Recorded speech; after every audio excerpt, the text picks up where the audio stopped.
காளஹஸ்தியில் வந்து காலநாதரனுடைய, அதாவது காலஸ்திரிநாதரன் இருக்கார் இல்லையா, அவருடைய உருவில் வந்து ஞான பிரசூனா அப்படின்னு என்று சொல்லப்படக்கூடிய தேவியினுடைய உருவில் கேது இருப்பதாக ஐதீகம். அந்த ஸ்தூலம்ங்கிறது கேதுன்னு வச்சுக்கோங்க. இந்த கோவிலில் அம்பிகை வந்து ஞான பிரசூனா ஞான பிரசூனா தேவியினுடைய இடுப்பில் கேது உள்ளதாக சொல்லக்கூடிய ஒரு ஐதீகமாக இருக்குது. அதனால் அம்பிகையினுடைய இடுப்பில் கேது பகவான் ஆபரணமாக அணிந்திருப்பதை நீங்கள் போனால் பார்க்கலாம்.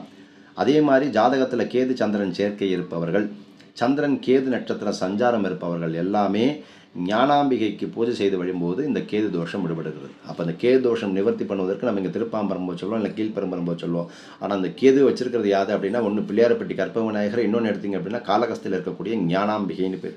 இந்த ஞானாம்பிகைக்கு வந்து இடுப்பில் வந்து கேது இருக்குது, ஆபரணங்களாக இருக்குது. ஸோ வழிபடும் பொழுது அந்த கேது தோஷம் நிவர்த்தி ஆகாது, கேது கண்ட்ரோல் ஆகி உங்களுக்கு நல்ல மாற்றத்தை கொடுக்குறாரு. அப்போ சந்திரன் கேது இருக்கிறவங்க கேது